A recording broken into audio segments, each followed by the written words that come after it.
12 na ng gabi pero walang tigil ang ulan. Maigpit kong hawak ang flashlight habang dahan-dahang umaandar ang rescue boat namin sa gitna ng subdivision na halos lubog na sa baha sa Marikina. Halos hindi ko na makita ang dating kalsada. Yung mga poste, kalahati na lang ang nakalabas. Yung ibang bahay naman, bubong na lang ang kita. At ang pinakang nakakatakot, tahimik. Sobrang tahimik. Pare, sigurado ka bang may tao pa rito? Tanong ni Joey habang iniikot niya ang ilaw sa paligid. May tumawag sa hotline kanina. May stranded daw sa dulo. Sabi ko naman. Pero habang sinasabi ko yun, may kakaiba na akong pakiramdam. Hindi ko mapaliwanag. Sanay naman ako sa rescue operation. Simula umaga, marami na kaming na-rescue yung pamilya. Pero iba rito, parang walang buhay ang buong lugar. Tanging ulan, hangin at hampas lang ng tubig sa bangka ang naririnig namin habang papasok kami sa mas makipot na kalsada. Paminsan-minsan, may lagaslas sa ilalim ng baha na parang may gumagalaw. Napaigpit ako sa flashlight. Bigla akong napatingin sa isang bahay sa kanan. Sa bintana ng second floor, may nakatayo. Tao. Hindi gumagalaw. Diretso lang siyang nakatingin sa amin. Napatitig ako, kasabay ng pagkidlat. Luminaw sandali ang mukha niya at doon ako kinilabutan. Sobrang namumuti na siya. Parang ilang araw nang patay. Pagpatak ulit ng dilim, nawala. Erickson, tawag ni Joey. Mabilis ako napalingon. Ha? Bakit? Ayos ka lang? Tumango lang ako kahit bumibilis na ang tibok ng puso ko. Hindi ko sinabi sa kanya ang nakita ko. Ayokong mataranta siya. Mas binilisan namin ang usad ng bangka habang palalim ng palalim sa subdivision. Maraming bahay ang bukas ang pinto. Yung iba, wasak ang bintana. Parang may nag-uunahang tumakas palabas. Pagdating namin sa dulo ng kalsada, may makipot na iskinita na halos lubog na talaga sa baha. Doon daw nanggaling yung tawag sa rescue hotline. Huminto si Joey sa pagsagwan. Pare. O bakit? Dahan-dahan niyang itinuro ang unahan. May ilaw.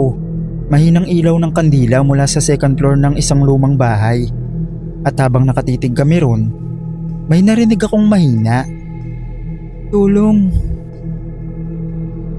Boses ng babae. Tulungan niyo kami. Nagkatinginan kami ni Joey. Pero bago pa kami makalapit, may biglang kumalabog sa ilalim ng bangka namin. Isang malakas na hampas na parang may malaking bagay na bumangga mula sa ilalim ng baha. Napahawak agad kami sa gilid ng bangka matapos ang malakas na pagbangga mula sa ilalim. Putang ina, ano yun? Sigaw ni Joey habang muntik nang mahulog sa tubig. Biglang umalon ang baha sa paligid namin. Parang may malaking bagay na umiikot sa ilalim. Mabilis kong itinapat ang flashlight sa maitim na tubig pero wala akong makita kundi rumaragas ang putik at basura. Tuloy lang. Sigaw ko kahit kinakabahan na rin ako. Ayokong manatili roon. May mali sa lugar na yon.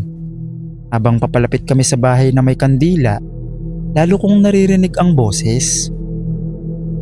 Tulong. Parang nauubusan na ng lakas. Pagdating namin sa tapat ng bahay, halos second floor na lang ang hindi lubog. Bukas ng kaunti ang bintana at doon nanggagaling ang ilaw. May tao ba dyan? Tawag ko. Tahimik lang. Pagkatapos, tulong po. Boses ng bata. Napatitig kami ni Joey sa isa't isa. May bata? Mahina niyang sabi. Dahan-dahan naming itinapat ang bangka sa bintana. Ako ang unang umakyat gamit ang bakal na grills habang hawak ang flashlight ko. Pagpasok ko sa loob, agad akong sinalubong ng malamig na hangin at amoy ng lumang tubig baha. Tahimik ang buong bahay. "Hello? May tao ba dito?" Tawag ko. Walang sumagot. Tanging tunog lang ng ulan sa bubong. Nakaangat ang tubig hanggang bewang sa loob ng second floor. Lumulutang ang mga gamit, mga litrato, laruan at sirang upuan. Pagkatapos, may nakita akong maliit na anino sa dulo ng hallway. Bata, nakatayo, basang-basa. "Nandito siya!" Sigaw ko kay Joey. Dahan-dahan akong lumapit habang tinatapatan siya ng flashlight. Hindi siya gumagalaw. "Okay ka lang bata? Rescuer kami," sabi ko. Pero habang papalapit ako, may kakaiba akong napansin. Hindi ko makita ang mukha niya. Nakatungo lang siya habang basa ang buhok.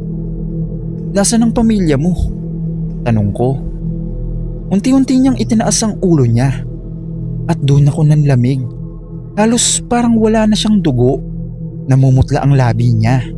At yung mga mata niya parang wala ng buhay. Biglang namatay yung kandila sa likod. Tapos puro nakadiliman. Kasabay nun, may malakas na kalabog sa ilalim ng bahay.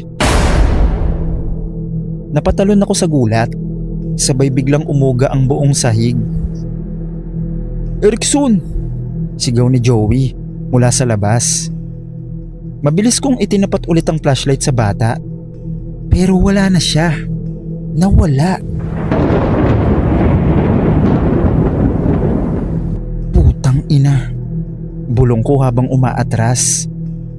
Pagkatapos, may narinig akong tunog ng tubig sa likod ko. Parang may naglalakad. Dahan-dahan ako napalingon. At doon ko siya nakita ulit. Yung bata. Nakatayo sa likod ko. Sobrang lapit. At nangingitim na ang balat niya na parang matagal nang nakababad sa tubig. Napaatras ako habang natatakot ng sobra. Bigla niyang itinuro ang baba sa tubig.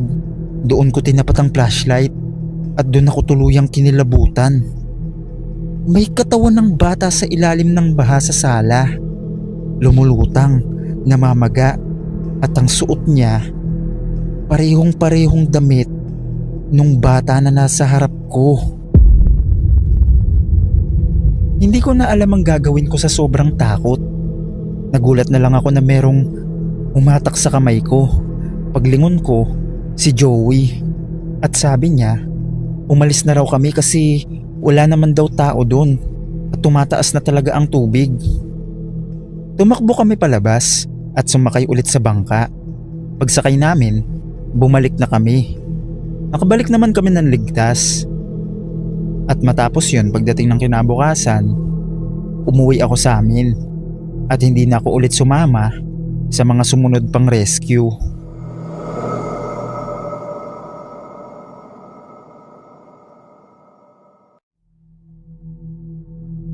Lumaki ako sa Pasig, sanay sa baha, madilim na iskinita at kung ano-ano pa.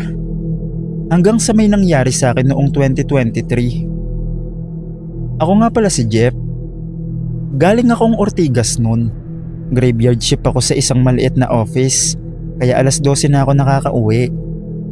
Dahil mahal ang pamasahe, madalas nilalakad ko na lang yung daan papuntang Bambang. Tahimik ang gabi, pero hindi totaling walang tao. May mga tricycle pa, ilang aso sa gilid at ilaw ng poste na nagpapatay sinde. Medyo maulan din nung gabing yon, kaya basa ang kalsada. Habang naglalakad ako papunta sa tulay, may napansin akong matandang babae sa kabilang side. Nakatayo lang siya, hindi siya gumagalaw. Naisip ko, pulubi lang siguro o naghihintay ng masasakyan. Pero habang papalapit ako, parang may kakaiba. Nakaputi siya, hindi siya simpleng puting damit. Parang luma, parang damit pang lamay. Basa rin ang buhok niya na dikit sa mukha niya. Hindi ko pinansin. Ayokong mag-isip ng kung ano-ano. Pagdating ko mismo sa gitna ng tulay, napansin kong sobrang tahimik na. Wala akong marinig na sasakyan. Wala na rin yung tahol ng aso. Kahit tunog ng ulan, parang nawala.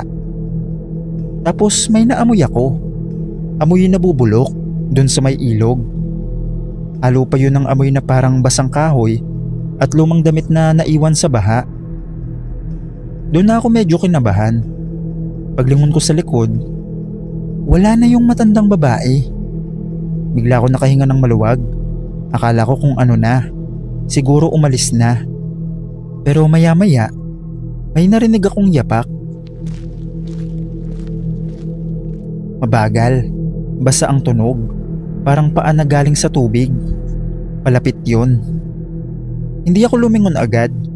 Hindi ko alam kung bakit pero parang may bumulong sa isip ko na wag akong lilingon. Pero tanga ako eh. Lumingon ako. Pagharap ko, walang tao. Pero basa ang kalsada sa likod ko na parang may bagong ahon mula sa ilog. At doon ko nakita, may mga bakas ng paa. Hindi paa ng tao. Mahaba yun at kulay itim na putik. Tapos nakaharap lahat papunta sa akin.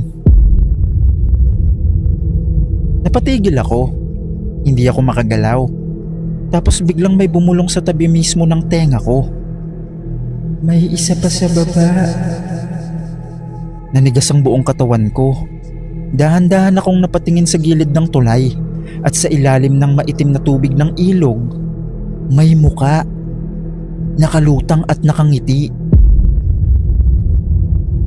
Nahihirapan akong huminga noon habang nakatingin ako sa tubig. Yung muka, hindi siya normal na tao. Sobrang putla, parang ilang linggo nang nakababad sa ilog. Nakalubog yung kalahati ng ulo niya sa maitim na tubig. Napaatras ako agad. Pero biglang may kung anong mabilis na gumalaw sa ilalim ng tulay. Hindi ko nakita ng buo pero sigurado ako malaki siya. Hindi yun tao. Nataranta ako nun. Tumakbo ako agad palayo habang basa yung kalsada. Naririnig ko yung mabilis na hampas ng tubig sa ilalim ng tulay na parang may sumusunod sa akin mula sa ilog. Tapos may narinig akong tawa. Mahina sa una hanggang sa palakas ng palakas. Hindi ko alam kung babae ba o lalaki. Basta sobrang nakakatakot. Parang galing sa nalunod. Pagdating ko sa dulo ng tulay, padilim yung daan sa likod ko. Doon ko narinig yung yapak ulit. Pero hindi na siya mabagal. Sobrang bilis na. Pabigat ng pabigat. Parang may basang nilalang na tumatakbo papunta sa akin. Hindi na ako lumingon. Takbo lang ako ng takbo kahit nanginginig na yung tuhod ko. May dadaanan akong tricycle terminal, kaya sumigaw ako agad ng tulong. Nagulat yung dalawang driver na nandun kasi hingal na hingal ako at umiiyak na halos. Tinanong nila ako kung anong nangyari. Pero hindi ako makasagot. Pagkatapos ng karanasan kong yun, nagmakaawa akong ihatid nila ako sa bahay. Sinabi kong magbabayad na lang ako kahit magkano. Pero sabi ng isang driver, okay lang daw.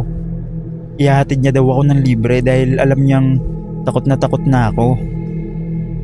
Matapos ang ilang minutong biyahe, nakauwi naman ako ng maayos sa bahay namin. Pero matapos yung karanasan kong yun, hindi na ako dumaan ulit sa tulay na yun.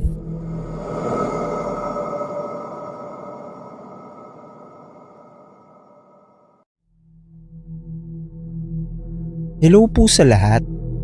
Ako nga pala si Angie at gusto ko lang po magkwento ng aking karanasan at sana po ay mapili. 13 taong gulang pa lang ako noon nang unang sabihin sa akin ni Mama ang babalang hindi ko makalimutan. Kapag bumabagyo at mataas ang baha, wag na wag kang titingin sa labas kapag madaling araw. Hindi ko naman naiintindihan noon ang ibig niyang sabihin. Bata pa ako. Akala ko normal lang na manakot ang matatanda kapag malakas ang ulan. Pero isang gabi, may nakita kong bagay na hanggang paglaki ko, hindi ko na nakalimutan. Malakas ang bagyo noon sa Pasig. Halos buong araw, Walang tigil ang ulan hanggang sa umabot ang baha sa hagdan ng bahay namin.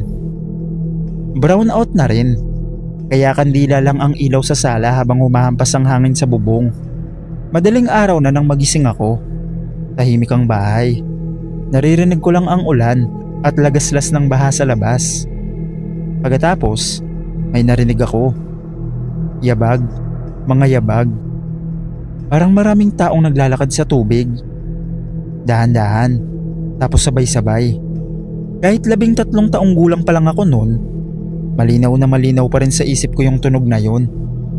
Napabangon ako sa higaan ko sa sala habang tulog sina mama at papa sa tabi ko. Dahil bata pa ako, naging mausisa ako. Gusto kong makita kung sino yung nasa labas. Naalala ko pa yung sinabi ni mama, pero hindi ko sinunod. Dahan-dahan akong lumapit sa bintana. May maliit na siwang sa kurtina at doon ako sumilip. Sa una, baha lang ang nakita ko. Madilim na kalsada, mga poste, tubig na umaagos. Pagkatapos, may dumaan. Isang tao, basang-basa, mabagal siya maglakad. Nakatungo lang habang lumulusong sa baha. Akala ko, kapitbahay lang namin. Pero maya-maya, may isa pa. Tapos isa pa ulit. Hanggang sa napansin kong sobrang dami nila. Mga taong naglalakad sa baha. Tahimik, walang payong. At lahat sila, kulubot na yung balat dahil sobrang tagal na sigurong nakababad sa tubig. Kinabahan ako. Habang nakatingin ako, dahan-dahan silang huminto sa gitna ng kalsada. Tapos, sabay-sabay silang napalingon sa bahay namin at tumingin diretso sa akin. Parang alam nilang nakatingin ako. Doon ako natakot ng sobra.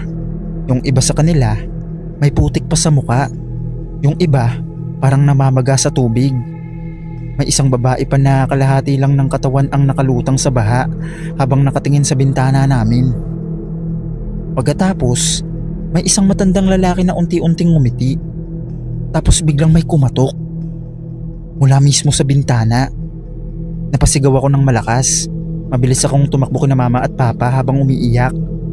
Yumakap agad ako kay mama habang nanginginig ang buong katawan ko. "Ma, may tao sa labas!" Biglang nagising si mama. Pagkakita niya sa akin, agad siyang namutla. "Tumingin ka sa bintana?" tanong niya. Hindi ako makasagot sa sobrang takot kaya umiyak lang ako ng umiyak. Mabilis na tumayo si papa at agad isinara ng buo ang bintana habang si mama mahigpit akong yakap. Hindi na ako muling sumilip. Buong madaling araw, naririnig ko pa rin yung mabagal na yabag sa baha sa labas ng bahay namin. Hanggang sa unti-unti silang nawala kasabay ng paghina ng ulan. Kinabukasan, wala nang bagyo. Maaraw na ulit. Umupa na ang baha at paglabas ko ng bahay kasama sila mama, parang wala nangyari. Hindi na ako nagtanong kila mama dahil alam kong hindi rin naman nila sasabihin. Pero simula noon, tuwing madaling araw at malakas ang ulan, hindi na ako tumitingin sa bintana.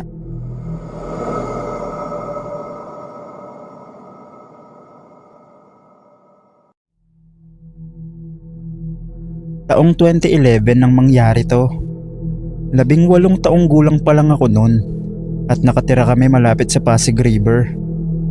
Sanay na kami sa amoy ng ilog, sa maruming tubig at sa mga kwento ng matatanda tungkol sa kung ano-anong nilalang raw na nakikita roon. Hindi ako naniniwala noon sa Shokoy. Para sa akin, imbento lang yun. Kasi para sa akin, to see is to believe. Hanggang sa may nakita ako isang gabi na nagpabago sa pananaw ko.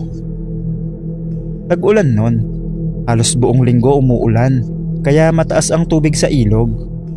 Bandang 11:00 ng gabi, inutusan ako ng kuya ko na bumili ng yosi sa kabilang kanto. Tahimik ang paligid dahil katatapos lang ng ulan. Basa pa nun ang kalsada. Habang naglalakad ako pa uwi, dumaan ako sa gilid ng riverbank. Doon pinakamabilis na daan sa amin. At doon ko unang narinig. May parang humihinga sa tubig. Kakaiba. Akala ko noong una, baka isda. Pero maya-maya, may sumunod na tunog. Parang may kuko na kumakaskas sa sementong pader ng ilog. Napatigil ako. Masyadong madilim, pero may ilaw galing sa poste, kaya kita ng konti yung tubig. Tumingin ako sa ilog. Noong una, wala akong makita. Puro alon lang. Hanggang sa may dahan-dahang lumutang. Akala ko basura. Pero ulo siya. Parang tao pero hindi. Maitim.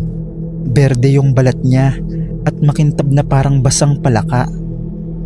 Kalbo siya pero sobrang laki ng ulo at malaki yung mata. Sobrang itim at wala yung puti. Nakatingin siya diretso sa akin habang kalahati lang ng mukha niya ang nakaangat sa tubig. Nanigas ako. Hindi ako makahinga ng maayos.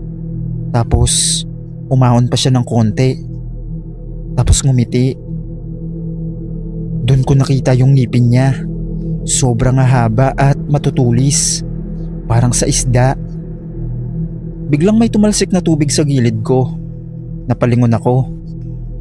May isa pa. Mas maliit. Nakaakyat na yung kalahating katawan sa semento habang gumagapang gamit yung mahabang daliri niya. Doon ako natauhan. Tumakbo ako agad. Narinig ko sa likod ko yung malakas na tunog ng pag-alon sa tubig. Parang may mabibigat na katawan na kumakaskas sa pader ng ilog. Hindi ako lumilingon, pero alam kong sumusunod sila. Naririnig ko yung mabilis na paggapang. Hindi tunog ng paa ng tao. Parang basang hayop. Habang tumatakbo ako, biglang namatay yung isang poste ng ilaw sa harap ko. Dumilim yung buong daan. Tapos may narinig akong sigaw. Hindi ko maintindihan kung tao ba yun o hayop. Garalgal at basang-basa. Pagdating ko sa may hagdan paakyat ng kalsada, nadulas ako. Tumama yung tuhod ko sa semento. Paglingon ko sa likod, nakita ko siya ng buo. Umakyat na siya mula sa riverbank. Halos kasing laki siya ng tao pero nakayuko.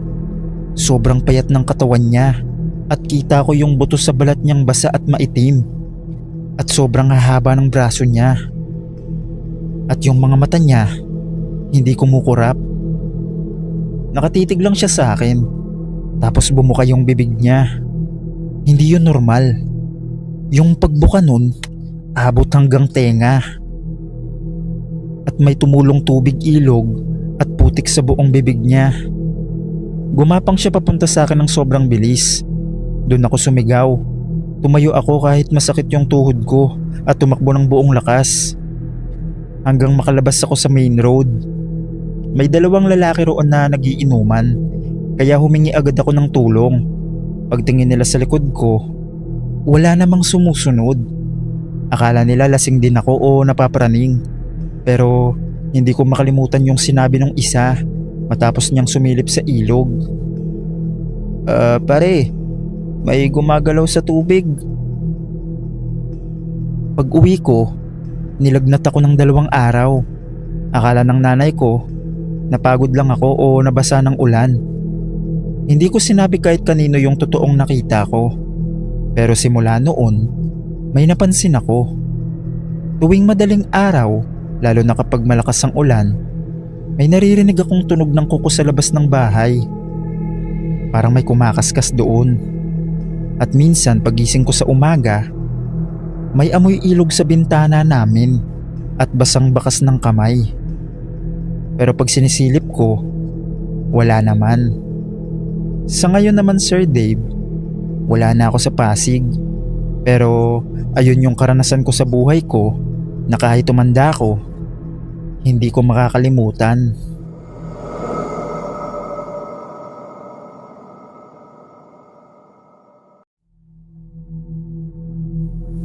Tawagin niyo na lang ako sa pangalang Mark at gusto ko lang ibahagi yung naranasan namin sa bahay na nilipatan namin noon sa Marikina City.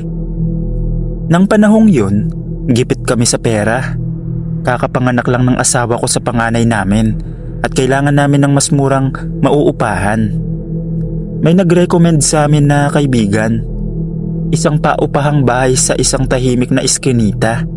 Malapit daw sa palengke at mura lang ang renta. Nung una ko yung makita, medyo nagulat ako. Dalawang palapag siya pero luma na ang itsura. Yung pintura sa labas kupas na. Parang ilang taon nang hindi napipinturahan. Tahimik din ng lugar. Kahit tanghali, parang walang tao sa labas. May isang matandang babae na nagpakilala bilang Aling Cora. Siya daw ang may-ari. Matagal nang walang umuupa dito.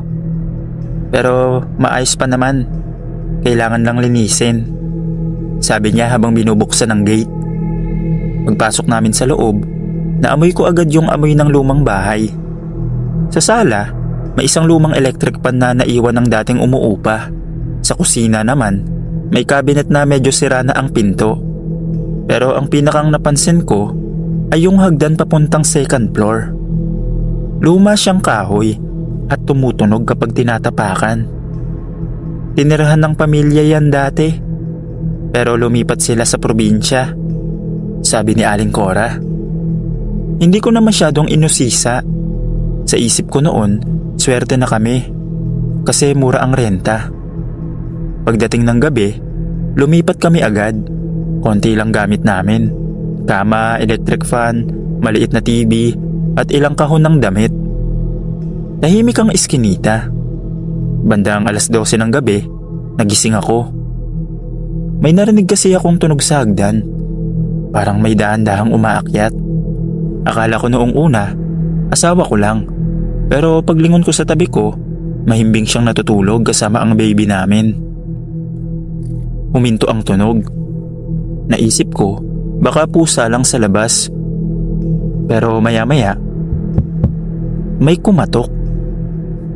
Parang may umaakyat talaga sa hagdan. Napaupo ako sa kama. Tapos natahimik ang buong bahay. Yung naririnig ko lang, yung mabagal na yapak sa hagdan. Hanggang sa biglang, tumigil ito sa mismong harap ng kwarto namin. May 3 segundo ng katahimikan. Tapos, may kumatok sa pinto. Napatingin ako sa asawa ko. Gising na rin siya. "Mark, may tao ba?" Mahina niyang tanong. Hindi ako agad nakasagot kasi ang nasa isip ko nun, kung may tao sa labas ng kwarto, sino ang umakyat sa hagdan? Gayong kami lang ang tao sa bahay. Pagkatapos ng 3 katok sa pinto, halos hindi na kami gumalaw ng asawa ko. Tahimik ang kwarto. Ramdam na ramdam ko yung tibok ng dibdib ko. "Mark, may tao ba?" Bulong ulit ng asawa ko habang yakap ang baby namin. Hindi ako agad nakasagot. Alam kong kami lang ang tao sa bahay. Pero malinaw na may umakyat sa hagdan. Dahan-dahan akong bumangon sa kama at lumapit sa pinto. Humawak ako sa doorknob habang pinipigilan ng kaba. "Bubuksan ko," sabi ko. "Mag-ingat ka," sagot ng asawa ko. Dahan-dahan kong binuksan ang pinto. Paglabas ko sa hallway ng second floor, walang tao. Madilim ang buong palapag. Ang ilaw lang ay galing sa kwarto namin. Tahimik, pero maya-maya, may narinig ulit akong tunog. Sa baba naman, parang may naglalakad sa sala. "May tao sa baba," sabi ng asawa ko. "Magnanakaw?" tanong niya. Hindi ko alam.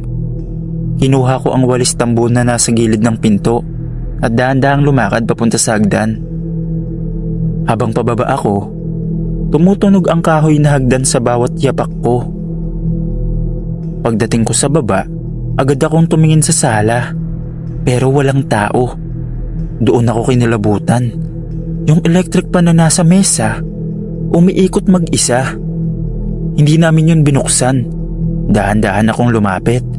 Habang papalapit ako, biglang tumigil ang electric fan. Halos hindi ako makahinga. Paglingon ko sa kusina, may narinig akong mahina na parang may bumubulong. Hindi malinaw ang salita, pero parang may nagsasalita talaga sa loob. "Sino yan?" Sabi ko ng mahina. Walang sumagot, pero biglang bumagsak ang cabinet sa kusina. Napaatras ako sa gulat. At doon ko nakita, sa sulok ng kusina, may taong nakatayo. Nakatayo lang siya sa dilim. Hindi ko makita ang muka, pero malinaw na nakaharap siya sa akin. Naninigas ang katawan ko. "Sinong nandyan?" Tanong ko, pero walang sumasagot. Bigla siyang gumalaw at lumutang papunta sa madilim na bahagi ng kusina. Tapos nawala. Doon na ako tuluyang natakot. Agad akong tumakbo pabalik sa hagdan at umakyat sa kwarto. Pagpasok ko, agad kong sinara ang pinto. "Anong nakita mo?" Tanong ng asawa ko.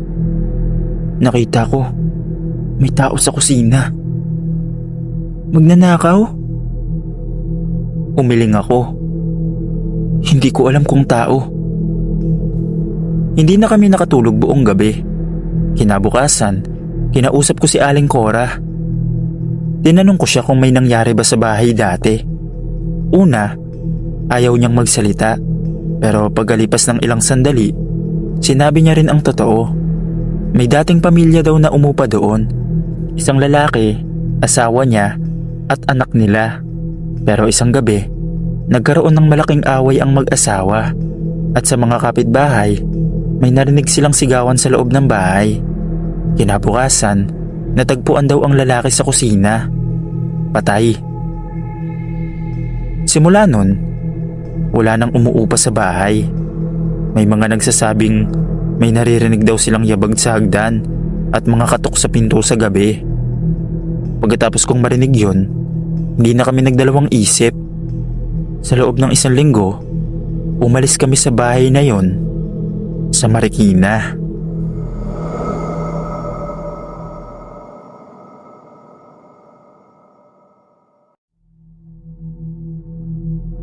Mapagpalang araw po, Sir Dave. Ako nga po pala si Daniel, tubong Marikina City.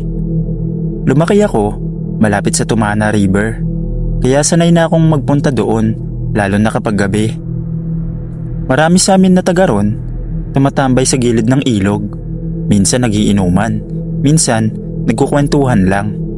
Tahimik kasi ang lugar kapag gabi, lalo na sa bandang barangay Tumana. Pero isang gabi, may nakita kong bagay na hanggang ngayon, hindi ko pa rin maipaliwanag. Bandang 12:00 ng gabi noon, galing ako sa bahay ng tropa ko at nagpasya akong dumaan muna sa ilog bago umuwi. May maliit na daanan doon na madalas kong tambayan kapag gusto kong mapag-isa. Tahimik ang paligid. May ilang poste ng ilaw pero mahina na ang bumbilya, kaya parang madilim pa rin ang buong lugar. Rinig mo lang ang agos ng tubig ng ilog at paminsan-minsan tahol ng aso sa malayo. Umupo ako sa isang malaking bato sa gilid ng ilog. Habang nakatingin ako sa tubig, may napansin akong parang gumagalaw sa gitna ng ilog. Una kong inisip, baka isda. Pero kakaiba ang galaw. Hindi siya lumalangoy. Parang may ulo na lumulutang sa tubig. Nagtaka ako. May tao ba dun? Sabi ko sa sarili ko. Minsan kasi, may mga lasing na naliligo sa ilog kahit gabi. Pero habang tumatagal, napansin kong hindi siya gumagalaw papunta sa pangpang. Nandun lang siya, nakatingin sa direksyon ko. Hindi ko makita ang muka dahil madilim. Pero kita ko na may dalawang bagay na kumikislap sa tubig.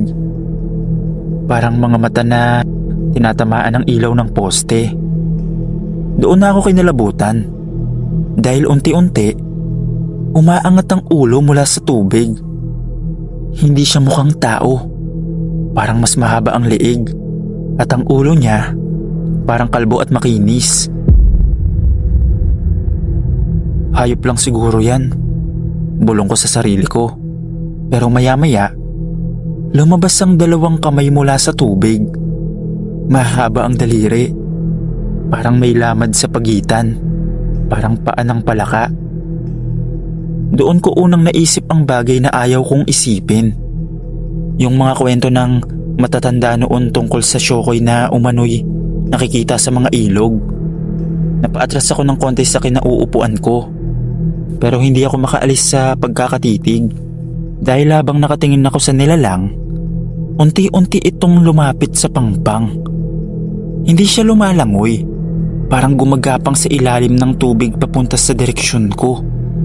At doon ko napansin ang isang bagay na mas lalong nagpatakot sa akin. Habang papalapit siya, hindi siya kumukurap, diretso lang ang tingin niya sa akin. Parang alam niyang may tao sa pangpang na nagmamasid sa kanya. At nang tuluyan siyang lumapit sa mababaw na parte ng ilog, doon ko nakita kung ano talaga ang itsura niya. Habang papalapit yung nilalang sa mababaw na parte, parang nanigas ang buong katawan ko sa akin na uupuan kong bato. Gusto kong tumayo, gusto kong tumakbo, pero hindi ako makagalaw. Unti-unting umahon ng ulo niya mula sa tubig. At doon ko siya nakita ng malinaw. Hindi siya tao. Ang balat niya, kakaiba ang kulay. May halong berde, parang balat ng isda na matagal na nakababad sa tubig. At malaki ang mga mata, bilog at parang nagliliwanag kapag natatamaan ng ilaw. Halos mapahinto ako sa paghinga ko. Akala ko noon kwentong pantakot lang yun. Pero sa gabing yun, may nakatingin sa akin mula sa ilog. Biglang gumalaw ang nilalang. Doon na ako napabalik sa ulirat. Agad akong tumayo. Pero sa sandaling yon, bigla siyang tumigil. Parang sinusuri niya ako. Diretso ang tingin niya sa mata ko. Hanggang sa biglang naglabas siya ng tunog. Hindi ko alam kung paano ipapaliwanag. Hindi siya ungol ng tao. Hindi rin tunog ng hayop. Parang halo ng garalgal at basang huni. Doon na ako tuluyang nataranta. Tumakbo ako palayo ng ilog. Hindi na ako lumingon. Habang tumatakbo ko sa madilim na daan, naririnig ko pa rin sa likod ko ang malakas na paghampas ng tubig. Parang may muling tumalon pabalik sa ilog. Pagdating ko sa kalsada, hingal na hingal ako. May dalawang lalaki na nakatambay sa tindahan. "Pare, ano nangyari sa'yo?" tanong nila. May nakita ako sa ilog," sabi ko. "Hayop?" Umiling ako. "Hindi." Pagkatapos namin mag-usap, umuwi na ako. Kinabukasan, binalikan namin ng ilang tropa ko ang lugar. Tanghali yon kaya maliwanag. Akala ko baka guni-guni ko lang lahat. Pero pagdating namin sa pangpang, may nakita kaming mga bakas sa putik. Hindi siya bakas ng paa ng tao, hindi rin bakas ng aso. Parang kamay na mahaba ang daliri. Natahimik kaming lahat. Hanggang sa nagsalita yung isa kong tropa. "Pare, mukhang may umahon nga dito." Hindi na kami nagtagal. Umuwi na rin kami agad. Simula noon, hindi na ako tumambay sa ilog ng gabi. Dahil hanggang ngayon, kapag naaalala ko yung gabing yun, naaalala ko rin yung mga mata ng nilalang na yun doon sa tubig.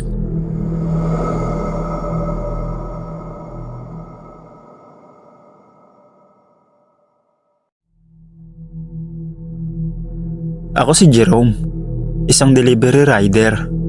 Sanay na ako sa mga late night delivery, lalo na kapag madaling araw. Marami na rin akong napuntang lugar sa Marikina. Pero may isang delivery na hanggang ngayon, hindi ko makalimutan. Bandang 2:40 ng madaling araw yon nang may pumasok na order sa app ko. Malaki ang order, pang ilang tao din. At ang address, sa loob ng isang subdivision.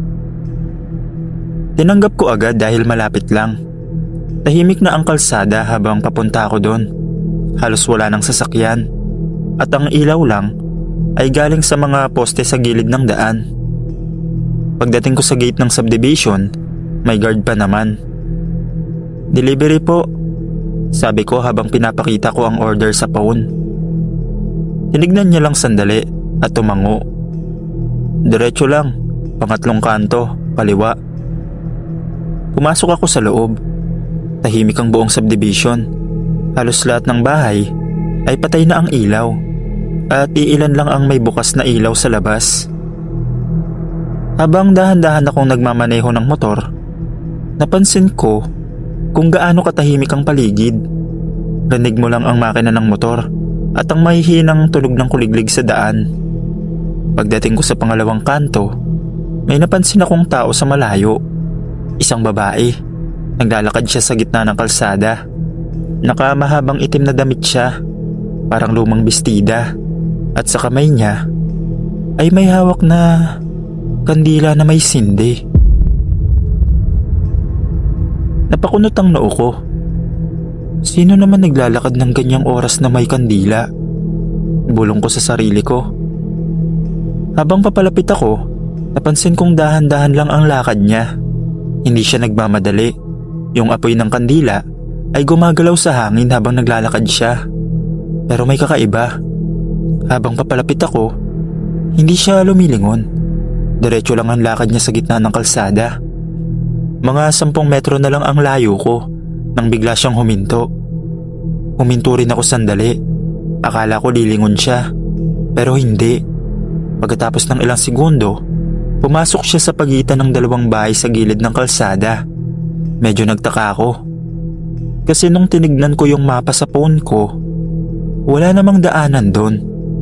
Pero hindi ko na pinansin dahil malapit na rin ako sa bahay ng customer.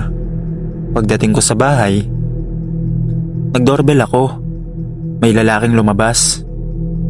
Binayaran niya agad ang pagkain. Habang inaabot ko ang sukli, naitanong ko, "Sir, may babae po bang dumaan dito kanina? Nakaitim tapos may hawak na kandila." Biglang nagbago ang itsura ng mukha niya. "Alas 3 na ba?" tanong niya. "Opo," sabi ko naman. "Sir, saan mo siya nakita?" "Sa kanto lang po, tapos pumasok siya sa pagitan ng dalawang bahay. Napailing siya. Walang daanan dun." "Sir, meron po," sabi ko. Pero ang sabi niya, "Pader yun." Kinilabutan ako. Bago ko umalis, pinuntahan ko yung lugar na sinasabi ko. Dahan-dahan ako nagmaneho papunta doon. At doon ako tuluyang nanlamig. Dahil tama siya. Pader nga. Walang iskinita. Walang daanan. Solidong pader lang sa pagitan ng dalawang bahay. Napatingin ako sa paligid. Tahimik ang buong subdivision. Habang paalis na sana ako, may napansin akong mahina na liwanag sa kabilang kanto. Parang apoy ng kandila. Unti-unti itong gumalaw palabas ng dilim. At doon ko ulit siya nakita. Yung babae, nakaitim pa rin. Naglalakad sa gitna ng kalsada. May hawak pa rin kandilang may sindi. Sa sandaling yon, hindi na ako nag-isip pa. Agad kong pinaandar ang motor ko. Hindi na ako lumingon. Diretso akong lumabas ng subdivision. At matapos yung karanasan kong yon, mas pinili ko na lang na mag-deliver ng umaga. Dahil nadala talaga ako sa karanasan kong yon.